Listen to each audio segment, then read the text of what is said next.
Hello everyone, and thank you for being here. This is the final press conference of the International Indigenous Forum on Biodiversity at the end of the working group on 8J. My name is Frances Jenner. I am a communications officer at Forest Peoples Programme, and we have been supporting the IIFB in the work that they've been doing during these meetings.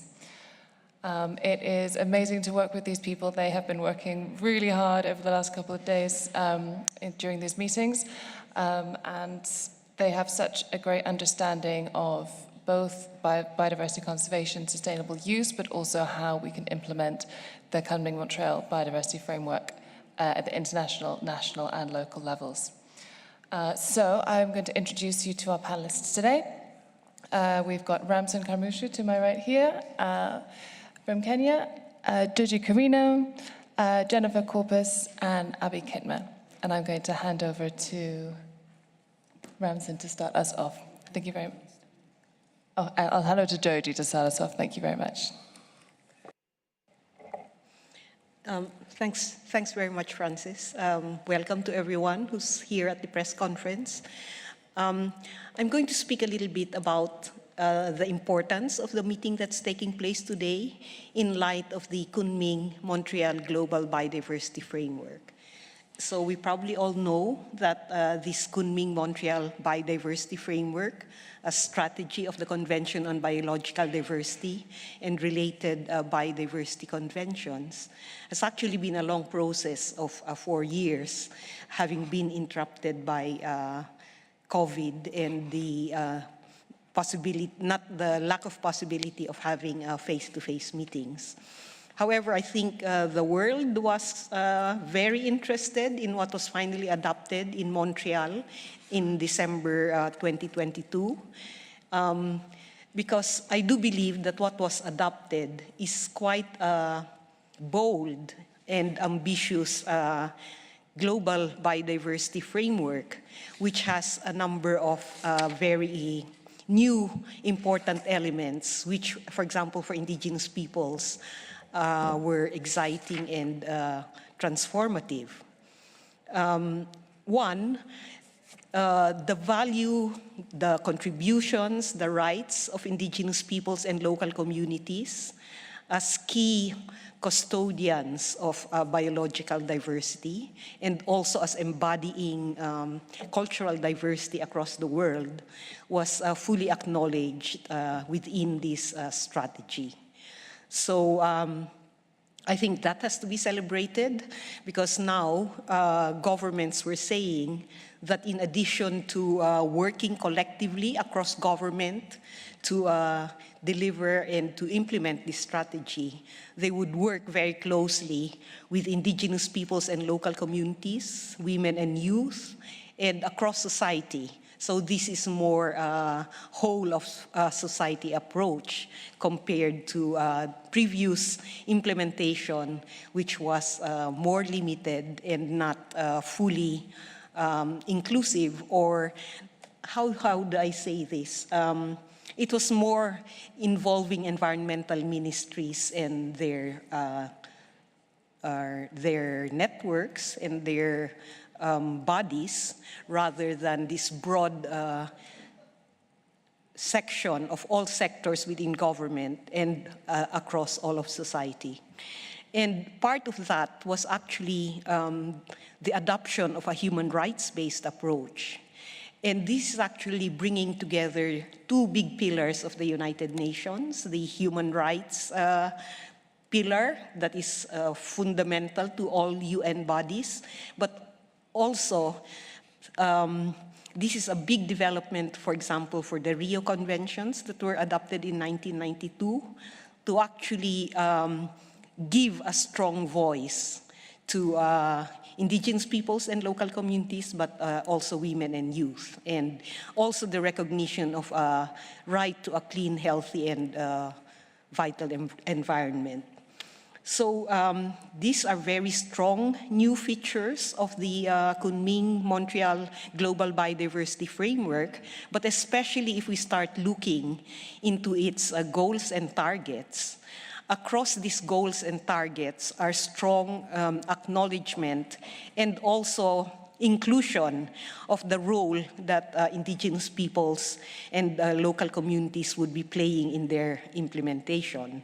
For example, in understanding spatial planning, restoration of degraded areas, and also the expansion of areas for conservation, including the territories of indigenous peoples and local communities.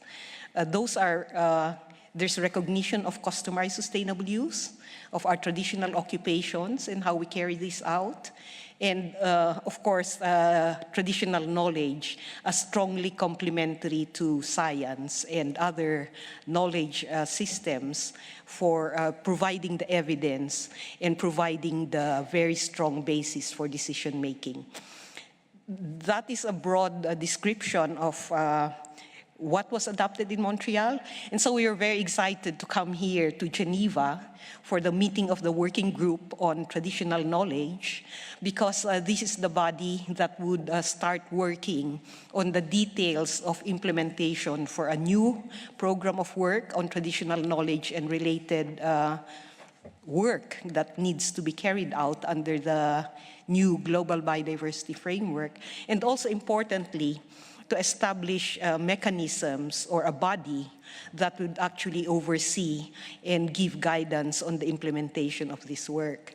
Now, there have been many things said about implementation bodies and actions, but the one that I usually quote is that we may have very good words and very good intentions and plans, but without the mechanisms, then that's what we're left with, good words and intentions. So we are also very hopeful that a strong, and we are hopeful a permanent body under the convention would be established in order that indeed we can carry out all of these exciting decisions that were already decided on in Montreal. So I think those are my remarks by way of introduction to why we are here in Geneva and why indigenous peoples in particular have considered this meeting of extreme importance. Not just for us, for countries, but also the world, because this is a critical time for renewing biological diversity and all that its contributions for our well-being. Thanks very much. Thank you so much, Joji. That's really amazing just to hear how transformative the biodiversity framework could be and how much work has to be done to make sure that it is implemented. I'll pass over to Jennifer now. Thank you, Francis. And yeah, I just wanted to share some reflections as well, building on what Joji has said. And, you know, the two main objectives of our participation here in the working group on Article 8J is to develop a work program. And that includes, well, some of the other agenda items that would include the indicators as well as the knowledge management component. And of course, the second, as Joji said, is the institutional arrangements. And I think we need to move forward and build on the work that was already done in Montreal, in COP15 especially. And sometimes we cannot help but feel that there are conversations where we are trying to renegotiate the GBF. So I think that's something that needs to be avoided and, you know, just important to take steps forward rather than regressing and repeating all the work that we have already done. So particularly on institutional arrangements, the convention itself recognizes that the reason why indigenous peoples and local communities are specifically mentioned in the convention text is because of our close relationship to nature, which means that we are not going to go away. As long as we maintain this relationship with nature, we are always going to have to be a part of a convention that discusses or tries to find strategies for stopping biodiversity loss and maintaining the diversity of life in our planet. So when we have a working group, we are here in the working group meeting. It's really good. It's really good to have space for Indigenous peoples to be able to articulate our aspirations, and for parties to come and decide, make decisions and make recommendations based on the issues identified. However, when we have a working group, we are never assured that it will continue, no? Because it's in a way quite inefficient, because we have to negotiate every time the mandate, the renewal of the mandate, a new work program, and so forth. And, it's clear from the GBF that Indigenous peoples have a lot to contribute to the work. And therefore, the most appropriate mechanism for implementing a robust work program, and the KMGBF itself, is a permanent body. And we hope, to be able to reach out to some of those who have continuing questions. We think we're committing ourselves, I think, to do a better job, just providing more details so that those who have concerns could find comfort in, the rationale, but as well as the some of the proposed concrete, how the subsidiary body is going to look, how it's going to work, and so forth. Okay, my second point is on the work program itself. I think there was a little bit of backsliding from what was recommended by the ATEG. We really wanted something very, very concrete, and something that would deliver tangible results.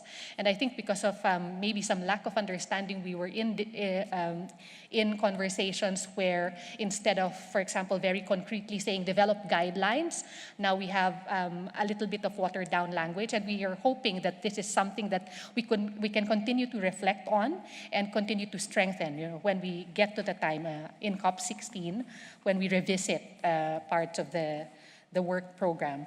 And maybe the last thing I want to say here is that we should also avoid being derailed by side conversations. I mean, there's a lot of work that needs to be done. And it's unfortunate that the discussions on the recommendations of the Permanent Forum went the way it did. Because, to be honest, if we look at the work of the Permanent Forum and the recommendations they have provided, a lot of it has been helpful for Indigenous peoples. For example, the recommendation that the KMGBF take a human rights-based approach, that it takes into consideration the Indigenous waters and lands and the right to resources of Indigenous peoples. All of those were very, very helpful in the process of negotiations. And, to just fixate on a small part of the work, that the recommendations that the Permanent Forum has forwarded, I think it's a little bit unbalanced. And I think we need to recognize that there are also some of the recommendations that were really good for the work of Indigenous peoples and really supportive for the work of Indigenous peoples in the CBD. And I will stop there. Thank you. Thank you so much. So it was really good to hear about the importance of having these spaces to make sure that there is dialogue between Indigenous peoples and local communities and the parties of the convention themselves. I'll pass over to Abby now. Thank you for giving this space for us to share. So our engagement, the engagement of Indigenous peoples here in this mechanism is actually our part of how we assert our rights and to ensure our right to self-determination can be exercised when international policies like the CBD trickle down into implementation in our own countries and in our own communities. So it's really high time that the program of work tackles elements of a human rights-based approach in conservation and sustainable use. And as colleagues earlier have mentioned, this is well understood already and reflected in the KMGBF, and it shouldn't be negotiated. And we really would like to assert that this is one of the transformative pathways or change that we need to achieve the common vision. So for many of the meetings and our engagement in the CBD process, we have continuously pointed out very strongly the need to shift away fortress conservation practices, on criminalizing Indigenous people's practices, and on solutions that separate humans from our role in nature. And so we strongly believe that the tasks on the protection on environmental human rights defenders, on the grievance and redress mechanism, as well as access to justice and information, are all tasks that are essential, and they do support the work and the gaps needed to address Target 22. But it is also these are also issues that are cross-cutting across the framework. And I guess this hesitance to address this connection is actually further bolstering the need on why we need to have this in the program of work. So nevertheless, despite these challenges we have in the discussions, we look forward to continue our engagement in this. Thank you. Thank you so much, Abby. And yes, access to justice has been something that's been coming up in these meetings as well. So thank you so much for raising that. I'm going to pass over to Ramson next. Thank you. Thank you so much, and it's good to come last so that I don't take a lot of time. Thank you so much for the good points you have shared. I think for me, it's really a great achievement still when we reflect back to COP15 and the adoption of the Montreal GBF. I think that was one of the greatest achievements that we all celebrated, but we still have a task ahead because we are now talking about the implementation of the Montreal GBF.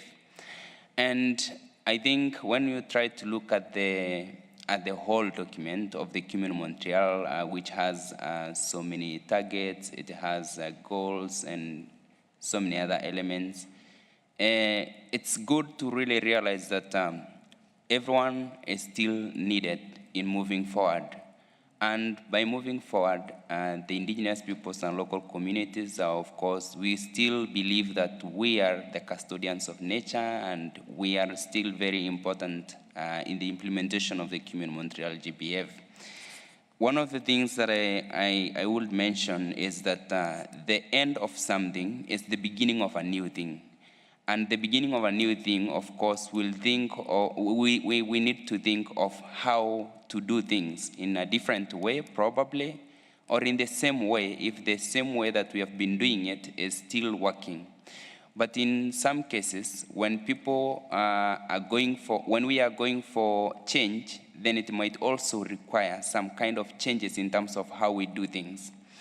When I talk about the work that we have been doing here, for example, in the program of work, and I talk about Section 8, which talks about the direct financing, direct access to finance, I think it is creating a lot of sparks, which maybe to us, it's not very understandable why. That term needs to be, reflects to be something that brings a different. I think it's just a different kind of thinking, and it's a package that needs to be really opened and looked at keenly. First of all, when you look at the Montreal and you look at the Target 19, which talks about the increased financial mechanism, increase of finance that goes to nature. We're also talking about the effective and timely manner of this finance to come to the ground. We also think about like the easily accessibility of this finance that calls for a different kind of approach in the way things are done. And that might also call for the direct access of finance. And it does not only stop there, but we now go back and think about like what levels needs to be looked at. And in the many things that needs to be looked at is that because the implementation happens at the ground, then how do we put these funds to come directly to the ground? Maybe the funds are available and are coming at a very slow speed, coming through different levels until they get to the ground. So it does not really stop there. It calls us for the financial partners who are providing these funds to also look at ways that are going to fit the people at the ground, and they can make them to easily access this finance. We are not saying that this will happen today. Of course, we say things continue to go slowly until we all achieve. But at places where this finance have mechanisms to reach the ground immediately, can also take that lead. But at the same time, we should look into reviewing mechanisms of this finance to allow the financial flows. We also call for some other aspects, like in terms of who is going to implement on the ground and what capacities they have. We also need to look at the need of these funds at the ground, because so many calls are donor priority, and our priorities are maybe different than the call for proposals. So at the same time, we also need engagement of indigenous peoples and local community at the ground level, so that the call for proposals fit on their own needs, but not them fitting on the needs of the finance coming down. Addressing these challenges maybe might lessen the term direct finance and how the implementation will also happen. And I think it's also very important to also accept maybe different things, like that language of direct access. When we accept it, then we can have also another way to move forward and discuss around it. Like, what do we mean after that? Because when we say, like, this is not going to happen in this way, maybe we are blocking so many other discussions to go forward. But I think there is still room when we accept to go in that direction. There is room to continue discussing and unpackaging what direct access to finance means. Thank you. Thank you so much, Ramson. I really loved your phrase that at the end of something is the beginning of something else, that we might have to change the way that we're doing things. Wonderful, so all of our panelists have spoken. I'd love to open the floor now for some questions.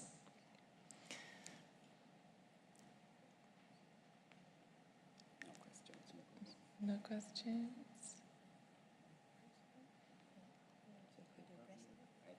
Yeah. Oh, hi, sorry. Hi, Casimira Jefford from Geneva Solutions. I was wondering if you could give a little bit more detail about the indicators that you're also working towards and what discussions have taken place already on those, in layman's terms as well, for those who aren't familiar with them. Thank you.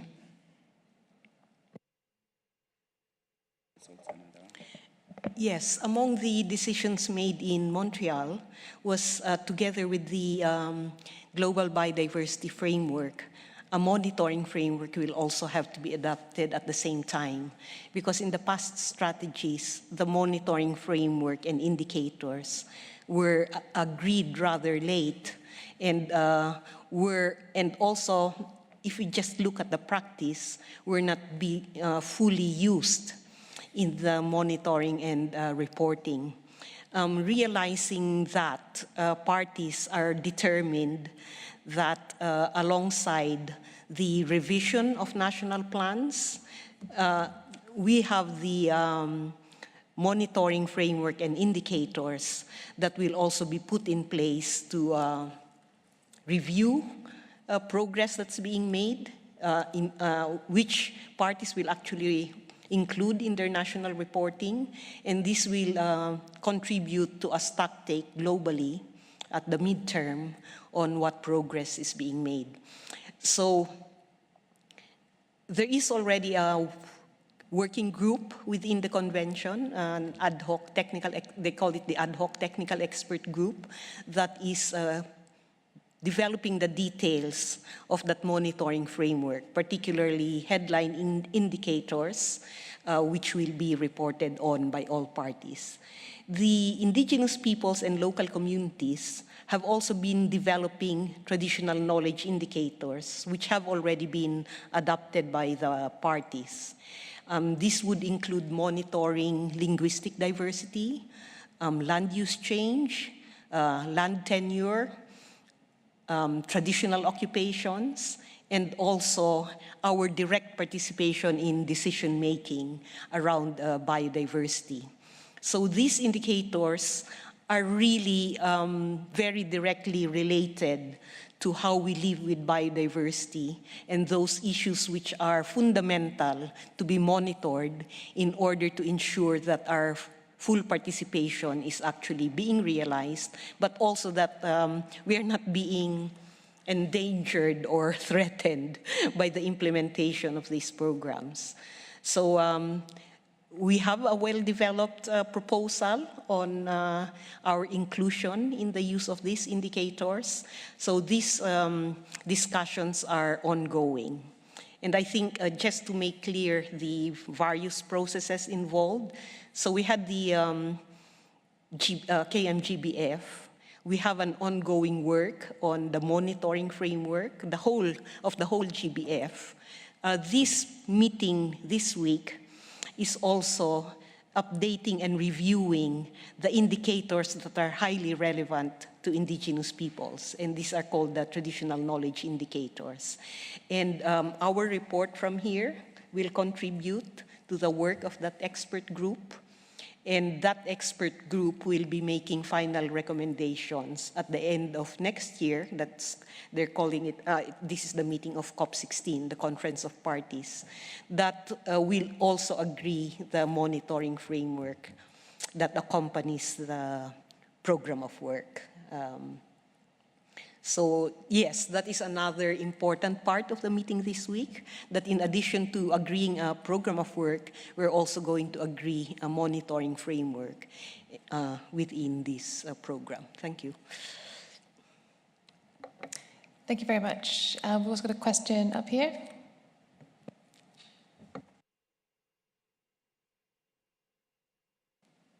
Okay, thank you very much. If I may, I just want to add something to what mentioned by panelists about direct access to the fund by indigenous peoples and local communities. I am talking about one of the obstacles which is sometimes overlooked, and I'm talking about unilateral coercive measures, which is imposed on almost more than 30 countries around the world. And we are aware that biodiversity conservation and also biodiversity loss has a butterfly effect. And the main victims of these obstacles, which are some kind of sanctions, which is not legalized under international law, the main victims are indigenous peoples and local communities, because our government can overcome these kind of obstacles. But us, for example, just imagine in this era, the individuals of these countries cannot access to international bank accounts. We cannot have any bank card. And even, for example, next time you are going to use Zoom, try to find the name of some countries. We are not on the name of that country, so we cannot use Zoom even for communicating with other part of the world. Maybe these are very little issues, but we, the people at the local level, are facing these issues for over 40 years ago, since 40 years ago. And by direct access to fundraising, maybe we can find a good practice and mechanism to overcome these kind of obstacles without any political circumstances and political point of view and political bias. Maybe we can find a way. Thank you. Thank you very much. Any other questions? Yes, please. Does it work? Yeah. Hi. My name is Johanna van Braun from the International Land Coalition. Just a question, do you have any suggestions on what you would like to see from now to the COP going forward, given the situation where we're now with the negotiation of the program of work? Thank you. Yeah, well, from now until COP, we have a lot of work to do. I think it's important to, at least from the Indigenous side, to continue to reflect on how we foster understanding of, as I said earlier, the rationale and the details of the proposal, so that it's better understood by those who are going to make the decision. I think it's also important between now, you said, and COP16, I think one of the things we need to capture is the progress, because if we end up bracketing the document that contains the institutional arrangements and the program of work, it's as though we didn't do any work. We didn't progress at all. So I think between now and the end of the meeting, it's important to capture the progress, to reflect the progress there, so that we don't go back and repeat the work again when we get to COP16. So we just identify very clearly in the text the parts that have agreement, no?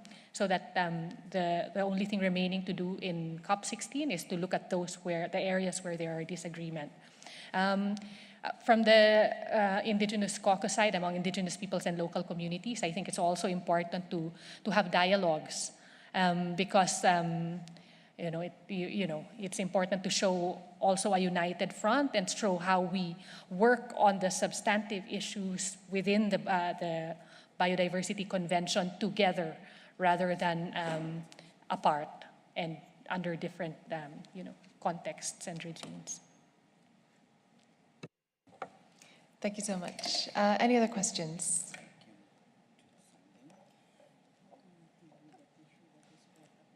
Yeah, I'm going to hand over to Batzin.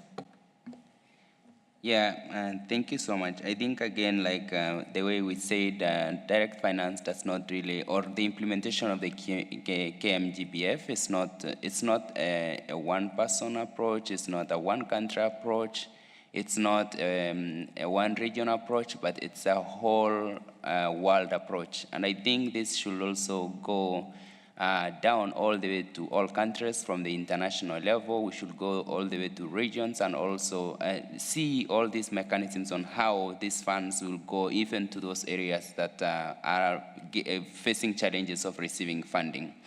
And I think that covers the question that was asked by our sister there, because biodiversity is not in somewhere, it's not only somewhere, it's everywhere. And that's why for us as Indigenous peoples and local communities, we are calling for funds to go all ecosystems across the world.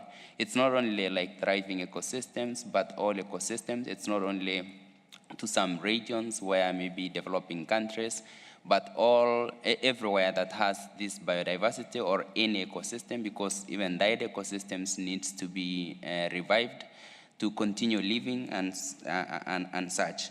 And so, again, when we try to look at the issue of direct finance access and all that, I think it's a journey that we are still walking. When after the implementation of the Montreal GBF, of course, so many organizations are looking into their own systems, and they are looking in a way that they are reviewing and seeing and trying to see how best can we do this. And we have seen examples of countries that have, of even countries, governments that are already trying to do that, look at this in a bigger lens, and are doing and trying their best to really see how these funds and the bigger percentage of funds going all the way down to the ground. And it's happening. Some of the organizations are also trying to look at in a way that how do we cross over these barriers and things like that. And then again, we have others that are still in the discussion, and of course so many people are still a bit confused in a way that they are still thinking of the mechanisms that they have are not maybe fitting to the ground and things like that. And all those, I think, are calling for a review. We cannot continue to do the same way. I think it's calling for a different approach in terms of how to do things. And of course, when we also think about the ways we think about capacity building and some of these approaches, it's not only on one side, because when we think that the indigenous peoples and local communities at the ground need to be capacity built, I think it is not once that we have also said that we also need the capacity building of the donors, of our governments, and so many other people to understand our needs at the ground and to bring all these funds to the ground. And I think when we do all that, it will be an inclusive approach which will reach to everyone and will continue to build more synergy than controlling. Thank you. Yeah. Thank you very much. If there's no more questions, we'll go through to final. Oh, sorry, didn't see you there.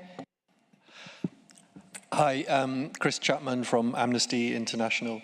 Thank you so much for this really good overview of the working group over the past few days.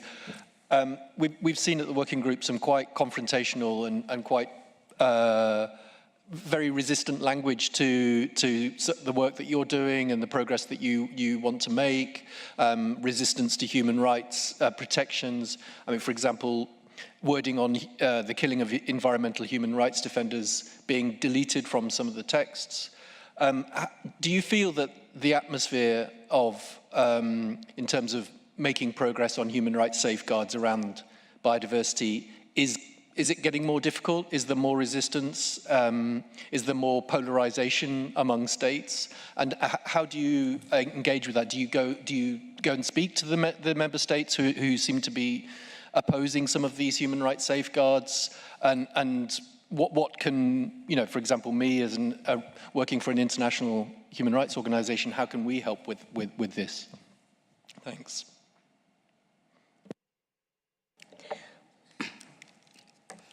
I think there have been some imbalances in the way this meeting had started and was being conducted. For example, this is real.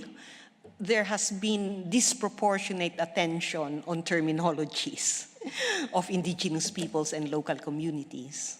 And obviously, this needs further discussion, particularly with the human rights bodies, on the recognized rights of indigenous peoples and also distinct rights of local communities, particularly because, amazingly, this GBF has accepted free prior informed consent of indigenous peoples and local communities on how there may be differences on how this will be implemented, but for governments to say that we will not undertake any activities, financing, or programs on conservation without free prior informed consent is a massive advance in acceptance of international standards on indigenous people's rights.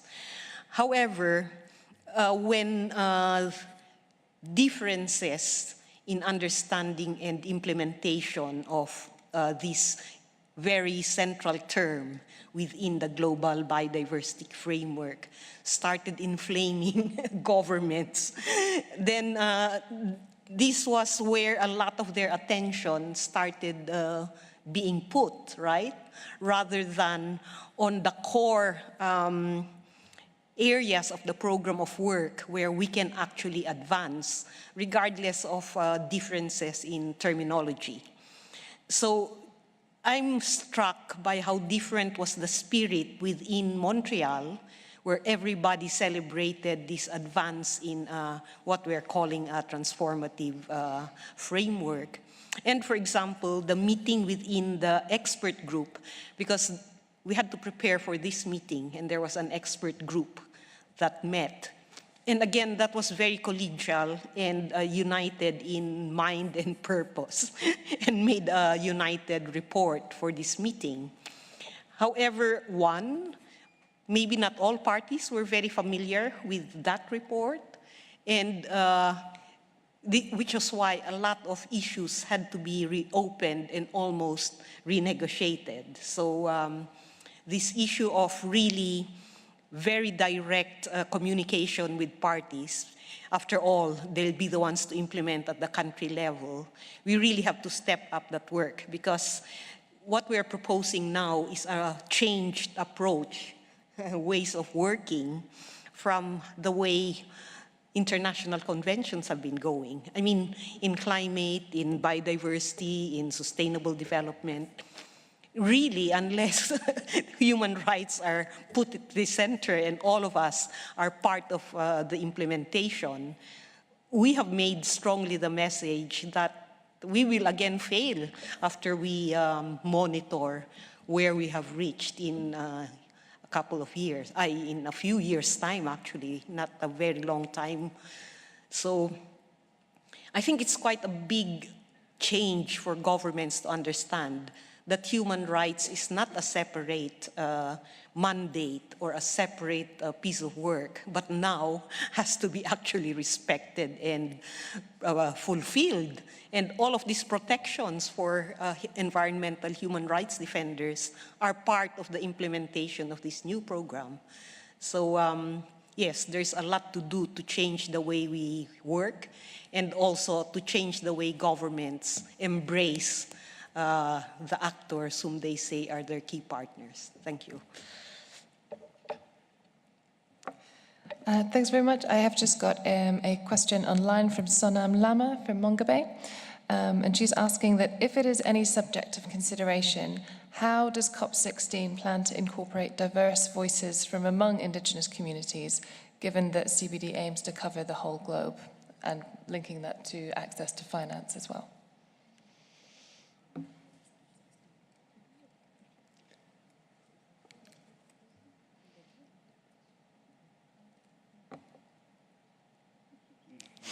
Well, obviously participation of Indigenous peoples is of vital importance. And if you listen to a lot of the opening and closing statements of the IIFB, we call for enhanced participation here in this process, but also resources to enable us to participate.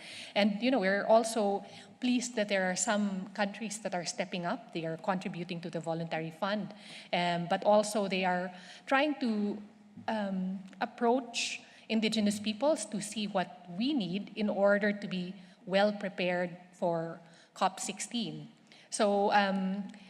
So this is what we are preoccupied with, actually, is how we make sure that we have a strong presence at COP16 and in all the processes leading towards COP16. So things like it's necessary for Indigenous peoples to have preparatory meetings, preferably at the regional level, likely also at the global level, because it's going to be very important, the discussions at COP16, even beyond the adoption of the new institutional arrangements and the program of work. I think it's very important there to track already how we are implementing the GBF, because the countries have already been moving. There are funds for them to revise their NBSAPs. We need to have a view as to how the countries are going to take Indigenous peoples and their territories, our territories, into consideration. And we have to look at where they are planning to expand in order to expand protected areas in order to meet their commitment under the GBF. Are these in Indigenous territories? If so, what is the method? How are they bringing Indigenous peoples into the conversation? So I think, Georgie mentioned that there seems to not be full understanding yet of what the GBF contains. So I think it's necessary for us to communicate better what the GBF contains and what it means, especially for Indigenous peoples. And I'm happy to see that that's actually in the work program. And then it's important for Indigenous peoples to come together to show what the situation is on the ground in terms of, it may be very early, but there are steps that are being taken to implement the GBF. And we want that to be very visible in COP16, whether it's positive or negative, because as we speak, there are still many Indigenous peoples being evicted, criminalized in the process of conservation. Thank you. Maybe to add something on what Jing has said, is also like this is a global framework.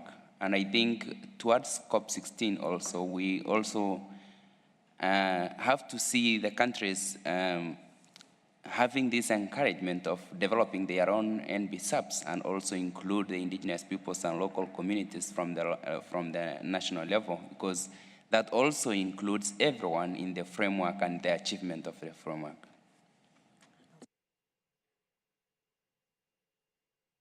Yeah, we should bring our comments to a close.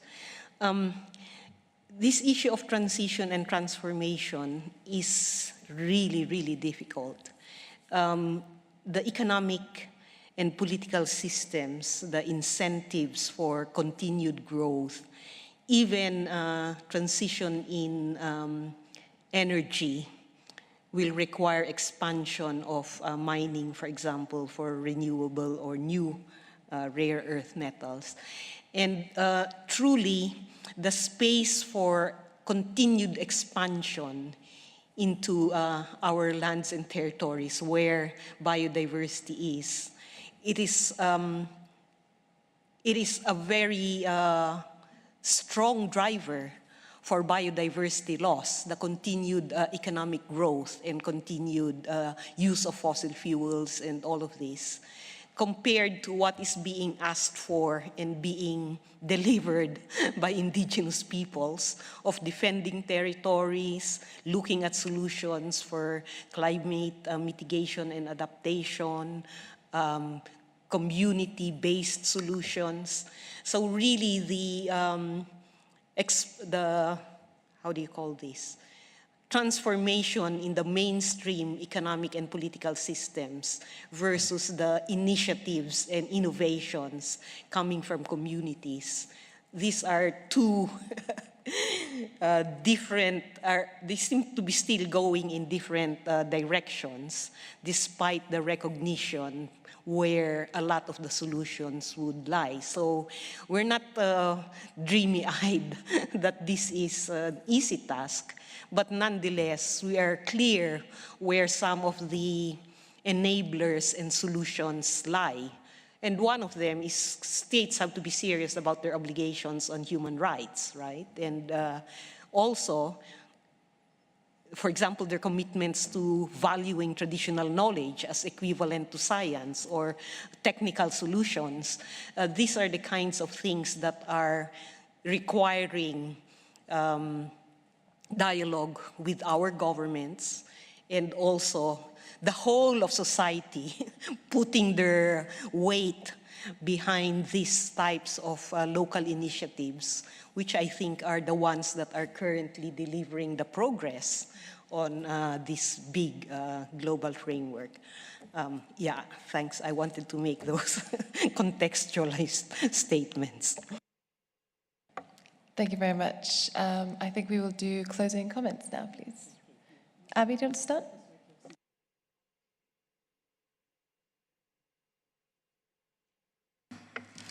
I think my colleagues have already mentioned a lot of the essential points. I think basically, apart from those that we mentioned, there are other parts of the program of work that I think are that are doable and that could be agreed on by the parties and as well as observer groups such as indigenous peoples and local communities. So I do think we look forward to having those also in the program of work.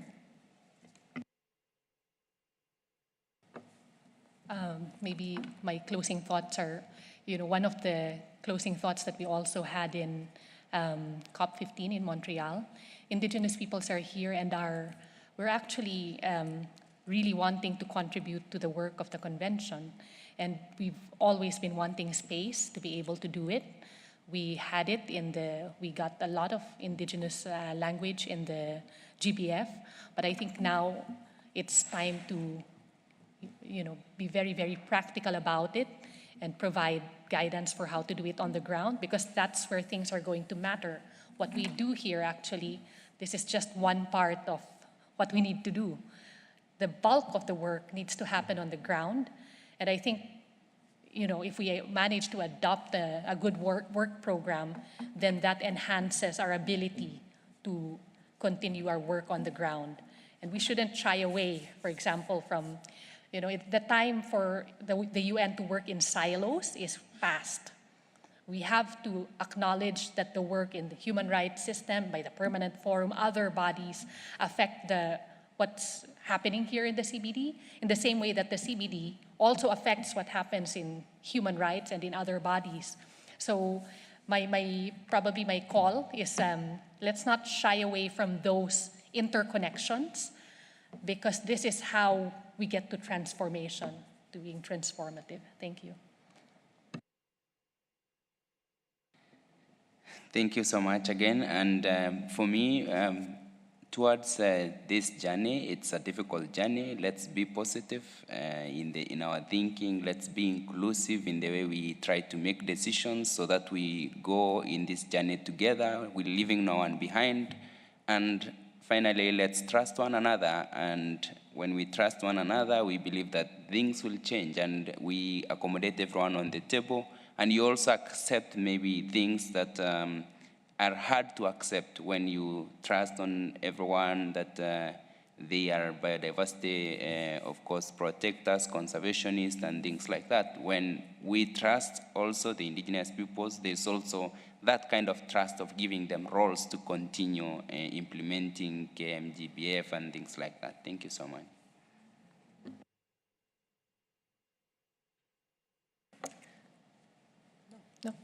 Perfect. Thank you so much. Lovely to see you here today, and have a great rest of your day. Thank you.